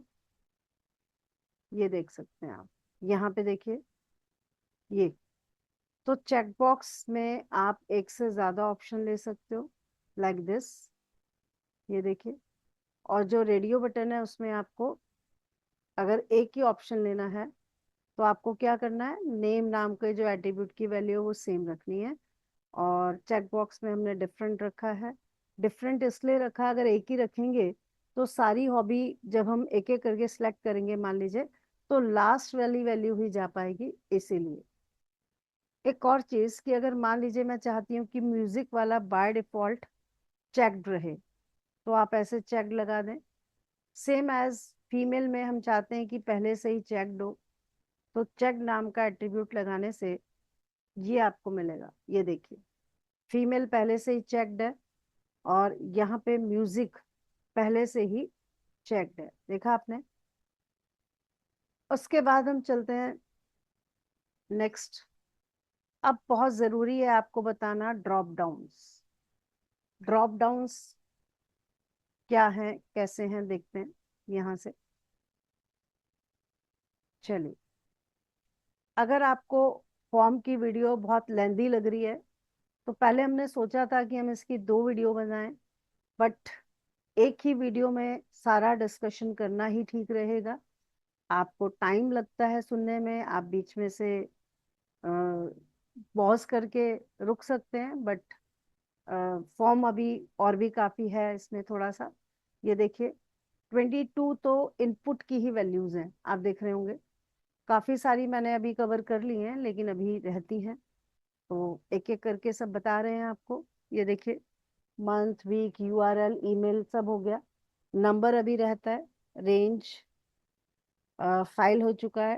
टेल, हिडन, बटन सभी डिस्कस करना है। और अभी टैग अलग से होते हैं ड्रॉप डाउन बनाने के लिए। सिलेक्ट का टैग यूज होता है, एक डाटा लिस्ट भी हो सकता है, कमेंट देने के लिए टेक्स्ट एरिया। तो चलिए आगे चलते हैं। यहाँ पे बाद में टैली करेंगे कि क्या हमने स्किप कर दिया, अभी नहीं। यहाँ आके हमने देखा कि मुझे ड्रॉप डाउन देना है। तो ड्रॉप डाउन कैसे देना है देखते हैं। ड्रॉप डाउन के लिए सपोज करिए कि मैंने यहाँ एक एंटर किया, कॉपी किया और ये यहाँ पे पेस्ट किया हमने। स्टेट सेलेक्ट कराना है मुझे, स्टेट। अब आप खुद ही सोचिए कि अगर हम यहाँ पे input type is equal to text दे दें तो यूजर स्टेट में ना जाने क्या डाल देगा। सबकी अपनी समझ होती है भाई, आप किसी को रोक नहीं सकते। अब स्टेट में मान लीजिए वो सिटी का नाम डाल दे, वो किसी गांव में रह रहा है तो उसका नाम डाल दे, तो हमारा डाटा तो सब गड़बड़ हो जाएगा। और अगर मुझे अपने पूरे डाटा में फिल्टर करना हो कि भाई किसी एक पर्टिकुलर स्टेट के कितने लोग हैं या कितने यूजर्स हैं, तो वो हम नहीं कर पाएंगे, क्योंकि यूजर ने तो सब गड़बड़ कर दिया है। यहाँ पे स्टेट में स्टेट डाला ही नहीं, या फिर जो भी स्टेट डाला उसकी स्पेलिंग मिस्टेक कर दी। जैसे मुंबई यूज होता है बॉम्बे के लिए और वो डाल रहा है बॉम्बे, या बॉम्बे में भी इसने स्पेलिंग चेंज कर दी, तो हम फिल्टर करते हुए हमें प्रॉब्लम होगा। तो इसके लिए हमें क्या करना है, यूजर को इनपुट करने का ऑप्शन ही नहीं देना। हम एक टैग का यूज करेंगे, सेलेक्ट। सेलेक्ट में वो सिर्फ सेलेक्ट ही कर पाएगा, बट कैसे, ऑप्शन से। तो यहाँ पे आप अपनी चॉइस देंगे। अब जैसे इंडिया के जितने भी स्टेट्स हैं, ऑब्वियसली आपको वो ऑप्शन में डालने पड़ेंगे। लेकिन आगे चल के अगर आप जावास्क्रिप्ट वगैरह सीखेंगे तो इतना लेंदी प्रोसेस आपको नहीं करना पड़ेगा कि 29 टाइम्स आप, मान लीजिए स्टेट्स हैं 29 सपोज, और 29 ऑप्शंस दें, वो नहीं करना पड़ेगा आपको। वहाँ पे एक एरे का कॉन्सेप्ट होता है, उसके थ्रू हम मैनेज कर लेंगे। बट अभी के लिए हम इसी को यूज करेंगे। ये देखिए, काफी है अभी के लिए, एग्जाम्पल के लिए काफी है। तो चलिए चलते हैं और देखते हैं कि ड्रॉप डाउन लिस्ट किस तरीके से हमें मिलेगी। ऐसे तो अब यूजर के पास इनपुट करने का और गलती करने का ऑप्शन ही नहीं रहेगा। वो इनपुट नहीं कर सकता तो कोई मिस्टेक ही नहीं होगी, उसको सेलेक्ट करना ही होगा। बाय डिफॉल्ट जब हम एक फ्रेश फॉर्म देख रहे हैं तो सबसे पहले नंबर का जो सिटी है वो दिखाई दे रहा है। बट अगर आपको किसी पर्टिकुलर को डिफॉल्ट में सेलेक्ट करा के रखना है, जैसे कि ऊपर फीमेल को, और उसमें भी हमने चेक बॉक्स में भी एक किया था चेक से, तो उसमें चेक नहीं चलता, इसमें चलता है सेलेक्टेड। ये देख सकते हैं आप, सेलेक्टेड। तो उससे जिसके साथ भी आपने सिलेक्टेड लिखा है वो ऑलमोस्ट यहाँ पे सिलेक्टेड है। क्लियर। अब ये जो ड्रॉप डाउन है, इसके हम आपको 4 टाइप्स बता रहे हैं लुक वाइज। तो एक तो आपने देख ही लिया। अब नेक्स्ट देखते हैं। नेक्स्ट के लिए हम क्या करेंगे, स्क्रॉलिंग में थोड़ा सा आपको नीचे तक हो सकता है आप नहीं ध्यान दे पा रहे होंगे इधर, तो क्या किया जाए, हम एक पैराग्राफ ऐड कर देते हैं। लॉरम से भी आप पैराग्राफ ले सकते हैं, but I always take this paragraph, क्योंकि लॉरम वाला पैराग्राफ अच्छा नहीं लगता है, इसलिए। तो चलिए क्या करें, बाद में इस पैराग्राफ को हम हटा देंगे, बट अभी के लिए फॉर्म के बाद एक पैराग्राफ यहाँ पे इंसर्ट कर देते हैं। और इससे क्या होगा, कुछ नहीं, मैं आपको स्क्रीन को स्क्रॉल करके अच्छे से दिखा पाऊंगी। अब आप सिर्फ यहाँ ध्यान दें, इधर। चलिए, तो नेक्स्ट ड्रॉप डाउन देखते हैं क्या है। नेक्स्ट ड्रॉप डाउन है आपका, ये हमने लिया कॉपी पेस्ट। इसको हम ब्रेक करके नहीं डालने वाले हैं, हम इसको डाल देते हैं EMSP करके जस्ट उसके साइड में। तो कैसे डालना है, ब्रेक नहीं लगाएंगे, EMSP, ताकि वो स्पेस ले ले। चलिए, यहाँ पे हम देखते हैं कि मान लीजिए स्टेट आपको परमिशन है कि आप एक से ज्यादा ले सकते हो, स्टेट हो, सिटी हो, जो भी है, जो भी आपने डाला है, या स्टेट का ही एग्जाम्पल से समझ लेते हैं। तो यहाँ आप मल्टीपल का अगर ऑप्शन दे देते हैं सिलेक्ट में, मल्टीपल, तो उससे क्या होगा, एक से ज्यादा स्टेट आप सिलेक्ट कर पाएंगे। देख सकते हैं। अब जब हमने मल्टीपल लिखा है तो जो ड्रॉप डाउन लिस्ट है पहले से ऑन है, मतलब वो ओपन आपको मिल रही है। आप चाहते हो कि नीचे की साइड से आए, तो फिर यहाँ पे आप एक ब्रेक लगा दीजिए ताकि देखने में आपको ठीक लगे, इस तरीके से। बट वो वहां चला जाएगा। चलिए छोड़िए, ब्रेक नहीं लगाते अभी के लिए, ऐसा ही रखते हैं। तो मल्टीपल लिखने से क्या हुआ, आप एक से ज्यादा सिलेक्ट कर पाएंगे।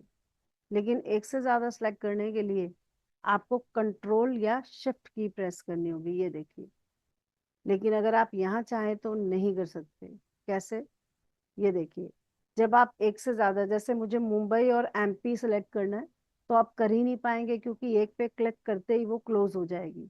और यहाँ पे ओपन इसलिए दी गई है ताकि आप एक से ज्यादा सिलेक्ट कर पाए।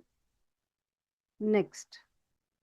अब अगर आपको एक और ड्रॉप डाउन बनाना है ग्रुप के साथ में, तो वो भी आप बना सकते हैं। ग्रुप मीन्स, अब आप देखिए तब आपको समझ में आएगा ये। यहाँ पे हम ब्रेक लगा देते हैं और एक और ड्रॉप डाउन देते हैं। उस ड्रॉप डाउन में फॉर एग्जाम्पल मैंने कोई कोर्स सेलेक्ट करने के लिए यहाँ पे लिखा। अब वो जो कोर्स है उसकी मेन कैटेगरी अगर मैं टाइप करना चाहूँ तो यहाँ पे कर सकती हूँ। तो ग्रुप नेम आप दे सकते हैं ऑप्ट ग्रुप। ऑप्ट ग्रुप में लेबल का एट्रीब्यूट के साथ आप ग्रुप दे सकते हैं वेब डेवलपमेंट।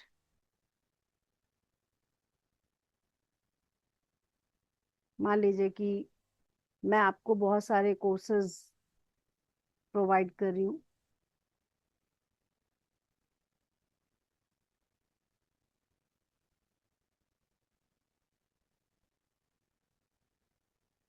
यहाँ पे मैंने ये टाइटल दिया एक। अब इसके लिए जो ऑप्शंस हैं हम यहाँ पे डाल सकते हैं। इधर ऑप्शंस में मैंने वेब डेवलपमेंट में लिख दिया जो भी आपको प्रोवाइड कराना है। ये सिर्फ एक एग्जाम्पल है आपको समझाने के लिए, और कुछ नहीं।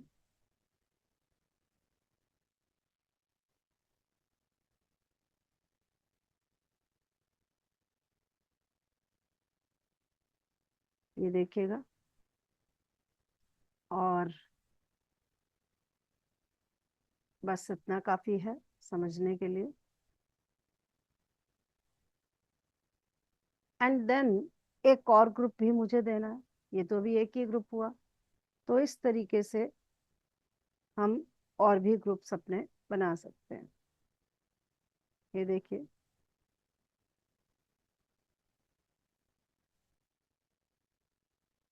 दो ग्रुप से आपको समझ में आ जाएगा, आप चाहें जितने मर्जी बनाएं।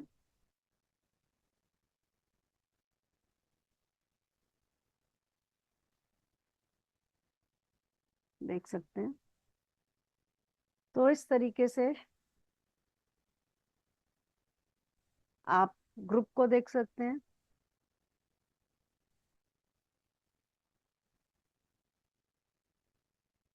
आई थिंक बाय मिस्टेक चला गया वो यहाँ से। VBA, and the third one is power BI and SQL, जो भी आप दे सकते हैं। तो मैंने दो ग्रुप्स यहाँ पे दिए, आप जितने मर्जी ग्रुप्स ऐड करें। तो ये देखिए, कोर्स वेब डेवलपमेंट, तो यहाँ पे क्लियर हो रहा है देखने वाले को कि कोर्स अगर प्रोवाइड हो रहा है मुझे वेब डेवलपमेंट, तो वेब डेवलपमेंट में क्या क्या रहेगा, MIS में क्या क्या रहेगा, वो हम देख पा रहे हैं। और वैसे अगर कोई चूज करना चाहे एक आप, तो वो भी कर सकते हैं। तो ये तीसरे तरीके का ड्रॉप डाउन देखा आपने। अब कई बार ड्रॉप डाउन ऐसे भी होते हैं कि आपको या तो आप सिलेक्ट कर लें ऑप्शन में से, या फिर आप खुद से इनपुट कर लें। आप माने यूजर, तो अगर आप चाहते हो कि यूजर चाहे तो खुद इनपुट कर ले, या फिर वो दिखाई गई लिस्ट में से कुछ सिलेक्ट करे, तो वो कैसे हो पाएगा, चलिए देखते हैं। उसके लिए सेलेक्ट से नहीं होगा, हमें एक डेटा लिस्ट करके क्रिएट करना पड़ेगा ऑप्शंस के थ्रू। देख सकते हैं कैसे लगेगा उसमें option he. Just a minute, ये देखिए रिपीट हो गया, हटा देते हैं। ऑप्शन लगाना ऑप्शन ही पड़ेगा। फास्ट टाइपिंग के लिए मैंने सिर्फ यहाँ पे कॉपी पेस्ट किया है। तो मान लीजिए कि आप एक लैंग्वेज सेलेक्ट करना चाहते हैं कि हमारे यहाँ लैंग्वेज अवेलेबल है, आप इंग्लिश, हिंदी, जो भी आप चाहें। यूजर को हम दिखा रहे हैं कि भाई आप इंग्लिश, हिंदी, फ्रेंच, जो चाहें आप सीखें। एक तो ये, और या फिर आपको लगता है कि यूजर चाहे तो उसमें वो खुद से भी अपनी बताए, हम अवेलेबल है वो लैंग्वेज भी। तो यहाँ पे एक लेबल डाल देते हैं समझने के लिए। लेबल लैंग्वेज, एंटर और सेलेक्ट। ये तो देखते हैं। उसके लिए अब हम क्या करेंगे, ये तभी आपको प्रोवाइड होगा जब हम यहाँ input type is equal to text लें। अब input type is equal to text लेने से क्या होगा, देखते हैं।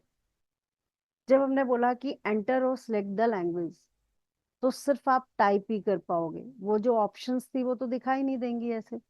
तो क्या किया जाए, तो देखिए क्या किया जाए।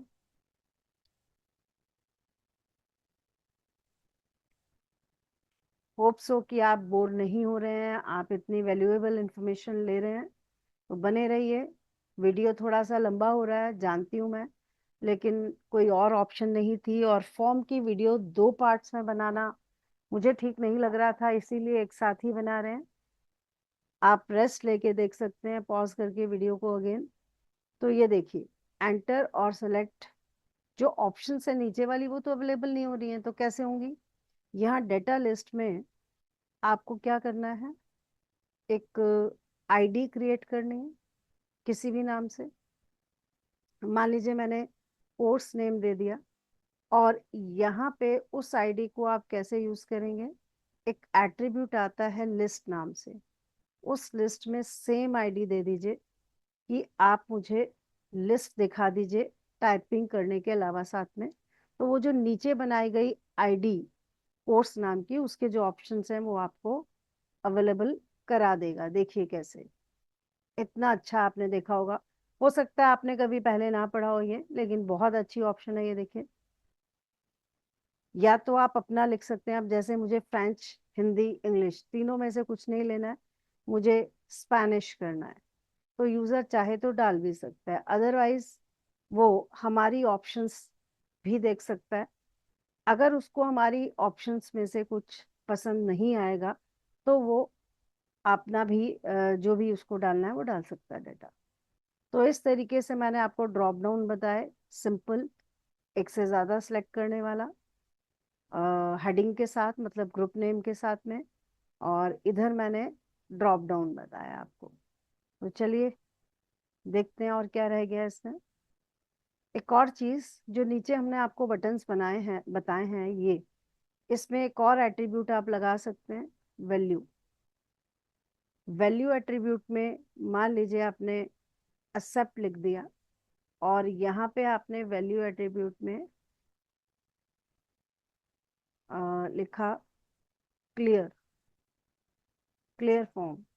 तो कहने का मतलब ये है कि आप अपना टेक्स्ट भी लिख सकते हैं वैल्यू से, तो आपको बाहर वही दिखाई देगा। देखिए, काम सबमिट वाला होगा इसमें, एक्सेप्ट वाले में, और इसमें काम रीसेट वाला होगा, लेकिन टेक्स्ट आपको क्या दिखाई दे रहा है? क्लियर फॉर्म, और ये एक्सेप्ट। इट डजेंट मैटर, जो इनका फंक्शन है वो वही रहने वाला है। बटन्स की अगर हम बात करें तो दो तरह के, दो टाइप से और भी आप दिखा सकते हैं बटन। एक, input type is equal to button से, ये देख सकते हैं आप, input type is equal to button, इससे भी दिखा सकते हैं आप। और input type is equal to button तो हो चुका है, एक आप बटन से भी दिखा सकते हैं। बटन, जब आप बटन से दिखाएंगे तो बीच में आपको लिखना पड़ेगा। मान लीजिए मैंने यहाँ पे लिखा कि मैं लॉगिन फॉर्म बना रही हूँ, तो मुझे सिर्फ लॉगिन लिखना है। तो वो अपना काम तभी करेगा जब आप अपनी प्रोग्रामिंग लिखेंगे। लेकिन यहाँ पे एक प्रॉब्लम आ गई, ये देखिए, जब हमने input type is equal to button लिखा, तो सबमिट और रीसेट में तो डिफॉल्ट में सबमिट और रीसेट लिख के दिखाया उसने, लेकिन input type is equal to button में कुछ नहीं लिखा है। तो इसके लिए ये मैंडेटरी है कि मुझे यहाँ पे वैल्यू इज इक्वल टू करके जो भी मैं यहाँ दिखाना चाहती हूँ टेक्स्ट, वो मुझे दिखाना होगा। तो ये देख सकते हैं आप, जो चाहे वो आप दे दें इधर। तो ये जो लास्ट वाले जो दो बटन्स हमने बताए हैं, इनका यूज कहाँ देख पाएंगे आप? जब आप जावास्क्रिप्ट पढ़ेंगे तो below two tags for buttons will be used with JS for the required function या फंक्शनैलिटी। जो भी आपको फंक्शन देने हैं वो आप जावास्क्रिप्ट में प्रोग्रामिंग से सेट करोगे, क्योंकि ऊपर वाले जो type is equal to submit और रीसेट हैं, भाई उनका तो काम पहले से फिक्स है। तो इनके लिए जो काम करवाना है वो हमें जावास्क्रिप्ट की प्रोग्रामिंग से सेट करना पड़ेगा। अब देखते हैं यहाँ से क्या पेंडिंग है। Data list, select, text area, progress और बटन, ये भी देख, बटन हमने बता दिया आपको। टेक्स्ट एरिया देखते हैं क्या होता है। अगर आपको कोई कमेंट वगैरह एंटर कराने हैं यूजर से, तो आप यहाँ पे आके दे सकते हैं। तो चलिए यहाँ दे देते हैं, इधर।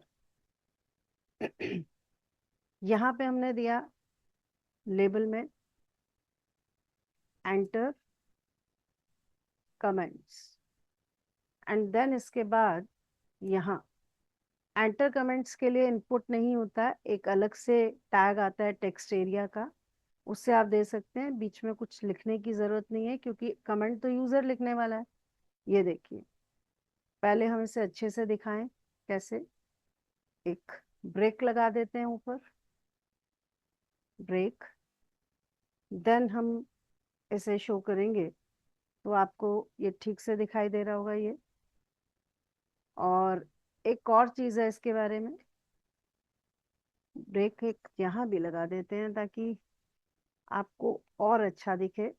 वैसे तो सीएसएस के बिना बहुत अच्छा नहीं लगेगा आपको फॉर्म, बट अभी तो काम चलाना पड़ेगा आपको। ये देखिए, कमेंट्स जो है ऐसा नहीं कि दो ही लाइन में लिखेंगे, जैसे भी यूजर लिखेगा वो स्क्रॉल होता जाएगा।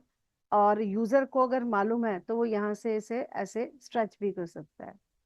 लेकिन बहुत से लोग ऐसे होते हैं यूजर्स जिनका इतना टेक्निकली बैकग्राउंड नहीं होता, तो उनको पता नहीं होता है। तो उसके लिए हम क्या कर सकते हैं, यहाँ पे टेक्स्ट एरिया वाले से टैग में रोज और कॉलम भी दे सकते हैं, ताकि हमारा जो बॉक्स है वो थोड़ा सा बड़ा हो जाए।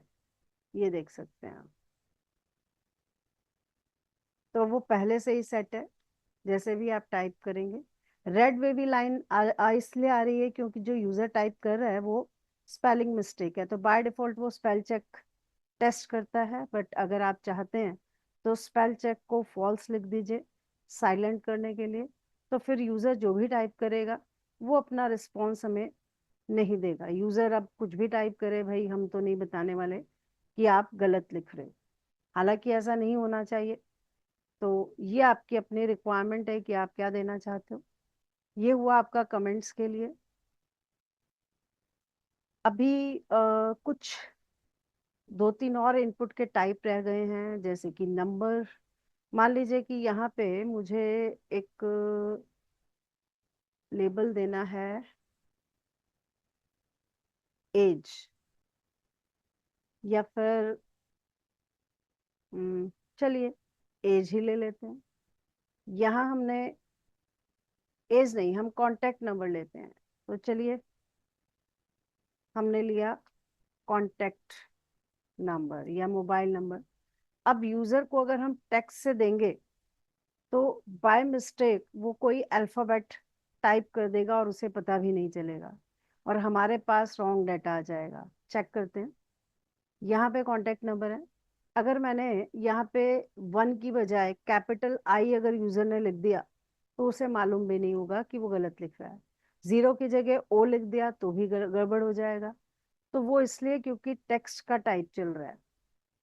तो अगर हम यहीं पे एक काम ये कर दें कि टेक्स्ट ना लिख के नंबर दे दें, तो बेनिफिट क्या होगा कि यूजर नंबर ही टाइप कर पाएगा, अल्फाबेट टाइप नहीं होगा। उसमें आप मिनिमम और मैक्सिमम भी अगर वैलिडेशन लगाना चाहते हैं कि एज कोई मिनिमम 15 और मैक्सिमम 50 से ज्यादा एंटर ना कर पाए, तो वो भी आप दे सकते हैं। तो भी आप चेक करिएगा।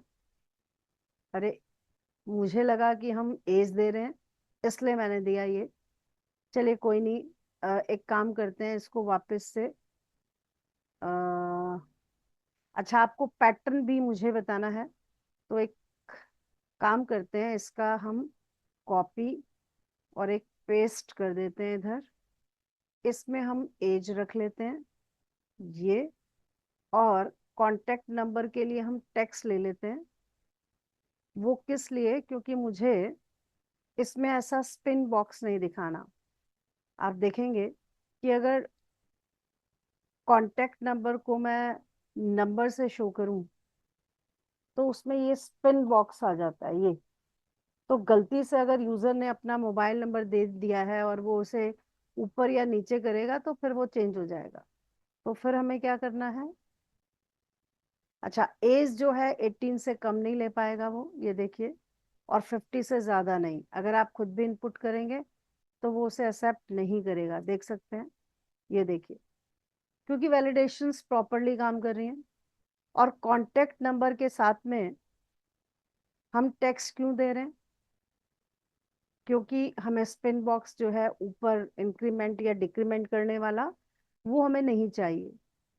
तो अब इसके लिए क्या चाहिए, क्या करना चाहिए। हम एक पैटर्न का एट्रीब्यूट लगा देते हैं। पैटर्न का जो एट्रीब्यूट है बहुत इंपॉर्टेंट है, इसको ध्यान से देखिएगा। यहाँ पे ये और ये दो हमने ब्रैकेट्स यूज किए हैं। स्क्वायर ब्रैकेट में आप बताइए कि मुझे 0 से 9 तक ही बस डिजिट ही एंटर कराने हैं, कैरेक्टर्स एंटर नहीं कराने हैं। और टोटल लेंथ 10 होनी चाहिए, ना कम ना ज्यादा। तो करली ब्रेसेस में आप लेंथ बताते हैं और स्क्वायर ब्रैकेट में आप ये बताएंगे कि आपको क्या इनपुट कराना है। तो आपका काम हो जाएगा। और जब तक आप राइट इनपुट नहीं करेंगे वो आपको यहाँ से जाने नहीं देगा। अब जैसे मैंने गलती से इसमें अल्फाबेट मान लीजिए करा दिए, नेम पे बार बार वो इसलिए दे रहा है क्योंकि रिक्वायर्ड लगाया हुआ है। और अब देखिए, जब तक आप सही से नहीं डालेंगे तो वो यही वार्निंग देगा, please match the requested format. तो ये हमें ठीक करना ही होगा। कम डालेंगे तो भी ये आपको पॉपअप दे रहा है। जब तक 10 कैरेक्टर्स नहीं हो जाते तब तक वो देता ही रहेगा। जैसे ही 10 कैरेक्टर पूरे हो जाएंगे वो आपको नहीं देगा। ये देखिए 4 5 6 7 8 9 10 अब हट चुका है, देखा आपने। तो ये बेनिफिट है आपके फॉर्म के वैलिडेशंस को चेक कराने के लिए। एट्रीब्यूट्स की नॉलेज आपको होनी चाहिए ठीक से। ये वाली वीडियो मेरी आई थिंक अब तक की सबसे लेंदी वीडियो हो रही होगी। और प्लीज आप इस वीडियो को पूरा देखिएगा, तभी आपको समझ में आएगा। भले ही आप इसको 2 बार देखें, पॉज करके बाद में देखें, लेकिन पूरा सुनिए, पूरा देखिए, तभी आपको फॉर्म का बेनिफिट होगा। और फॉर्म मोस्ट इम्पॉर्टेंट होता है आपके पूरे एचटीएमएल के जो एलिमेंट्स हैं उसमें से सबसे ज्यादा फॉर्म है। क्यों है? क्योंकि बैकएंड तो सारा फॉर्म के डाटा पर ही डिपेंड करता है ना, इसलिए। तो एक बार रीचेक करते हैं अभी क्या रह गया है। एक इसमें वैल्यू है रेंज, वो, और टेल आई थिंक, हिडन और प्रोग्रेस, इसे भी कंप्लीट कर देते हैं। प्रोग्रेस क्या है? देखिए, आपने बहुत बार देखा होगा। यहीं पे ऐड करते हैं, कमेंट्स को नीचे रखेंगे तो अच्छा लगेगा। यहाँ पे रख देते हैं इसको। ये इधर, यहाँ रखते हैं प्रोग्रेस। प्रोग्रेस का टैग क्या करता है? अगर मैं इसको ऐसे ही दे दूं तो आपको एक इस तरीके से एक रनिंग जैसे प्रोसेसिंग हो रही हो कोई, काइंड ऑफ ऐसे दिखाई देता है, देख रहे हैं आप। बट अगर मुझे इसे स्टिल करना है तो कैसे करेंगे? देखिए पहले इसका भी हमें क्या करना है। यहाँ पे मैं एक और ले लेती हूँ इधर, और यहाँ हम डाल देते हैं मिनिमम एंड मैक्सिमम, जो भी हमारे लिमिट है। और जो भी आपको वैल्यू देनी है आप वो डालिए। मान लीजिए मैंने 70 दिया, तो ये आपको इस तरीके से शो होगा। देखिए, हम आपके साथ कोई ना कोई वेब पेज का एक एग्जाम्पल लेंगे बाद में, और हर एक चीज का उसमें यूज होगा तो भी आपको समझ में आएगा। अब ये आपको ऐसे दिखाई दे रहा है। इसको और अगर आप अच्छे से समझना चाहें तो ऐसा कह सकते हैं। मान लीजिए कि मुझे पूछना है कि मुझे वेब डेवलपमेंट की कितनी नॉलेज है, मुझे ये यहाँ पे दिखाना है। तो मैंने एक टाइटल दे दिया, लेबल। लेबल से टाइटल दिया। ये सिर्फ एक एग्जाम्पल है जो आपको समझाने के लिए। तो अब यूजर इसमें बता रहा है कि भाई वेब डेवलपमेंट की उसको कितनी नॉलेज है, वो हमने पीछे से उसको स्टिल किया हुआ है। बट अगर आप यूजर का रेस्पॉन्स चाहते हैं तो उसके लिए फिर आपको ये यूज करना चाहिए। क्या? एक आता है रेंज। रेंज के लिए आप ऐसे यूज कर सकते हैं। सेम ही एग्जाम्पल ले लेती हूँ मैं, बट उसे हम देंगे इनपुट से, क्योंकि इसको हम चेंज नहीं कर पा रहे हैं ना यहाँ पे। तो इसको हमने दिया input type is equal to range. और यहाँ भी आप सेम डाल सकते हैं, मिनिमम मैक्सिमम। ये देखिए इधर ऐसे। तो अब आप यहाँ पे देख रहे होंगे कि ऊपर वाला जो प्रोग्रेस है वो स्टिल हो गया, बट यहाँ पे यूजर इसे चेंज कर सकता है ऐसे। तो अगर आप फिर फॉर्म फिल कर रहे हैं और पीछे से फॉर्म में है कि भाई आपकी वेब डेवलपमेंट की नॉलेज कितने परसेंटेज है, या कोई और टेक्नोलॉजी है कितनी परसेंटेज है, तो इस तरीके से यूजर अपना डाटा बता सकता है। तो ये आपने बहुत बार देखा होगा। लेकिन इस फॉर्म में ये सब पढ़ते हुए आपको लग रहा होगा कि रेंज जो है उसका वैल्यू क्या आ रहा है, वो तो यूजर को दिखाई नहीं दे रहा है, यहाँ पे आना चाहिए। ऑलमोस्ट आपने कहीं देखा होगा तो साइड में आती है वैल्यू, बट वो अभी नहीं आ पाएगी। जब आप जावास्क्रिप्ट पढ़ेंगे तो हम बताएंगे कि उसके लिए आपको क्या कोड लिखना है, ताकि साइड में एक बॉक्स में आपको वो वैल्यू शो होती रहे। अभी नहीं हो सकती। तो काफी हद तक मैंने आपको ये सब क्लियर कर दिया है। और क्रॉस चेक करें तो आई थिंक सभी हमने इंक्लूड कर दिया है इसमें। Text, password, radio, checkbox, image, search, date, time, month, week, URL, almost सब हो चुका है। एक टेल और देख लेते हैं। टेल कुछ नहीं है, कोई टेलीफोन नंबर या कुछ ऐसा देना है तो उसके लिए यूज होता है। देखते हैं इसको कैसे करना है आपको। यहाँ दे देते हैं इसे। लेबल से जो यहाँ आपको हेडिंग्स दिए जा रहे हैं, ये मैंडेटरी नहीं है। फिर से मैं रिपीट कर दूं अपनी बात, आप चाहें तो दें। टेल, टेल में बस इतना ही लिखना है और कुछ नहीं है आपको। और इसमें आप पैटर्न भी लगा सकते हो। पैटर्न का जो एट्रीब्यूट है सभी के साथ नहीं लगता है। ईमेल, पासवर्ड, नंबर, इनके साथ आप लगा सकते हो, टेक्स्ट के साथ लगा सकते हो। नंबर के साथ नहीं, टेक्स्ट के साथ। तो होप सो कि आपको फॉर्म में काफी कुछ नया भी आपको देखने को मिला होगा। और मैंने पूरा कोशिश किया है कि मैं आपको मैक्सिमम टू मैक्सिमम क्लियर करूं। बट फिर भी अगर कुछ रह गया होगा तो प्लीज आप उसे चेक करिए, या फिर आप कमेंट सेक्शन में बताएंगे तो किसी वीडियो में उसको इंक्लूड कर सकते हैं। बट मोर देन एनफ मैंने आपको बताने की कोशिश की है। अब वीडियो बहुत लंबा होने जा रहा है शायद, और इतना काफी है आपके लिए। काफी कुछ आपको सीखने को मिला फॉर्म में। तो चलिए, आज के लिए इतना ही। Again thank you so much हमारे साथ बने रहने के लिए। और इसी तरीके से बने रहिए ताकि हम मोटिवेट हों और आपको नया नया मटेरियल प्रोवाइड करा सकें। Thank you so much. See you again in next video. Okay, bye.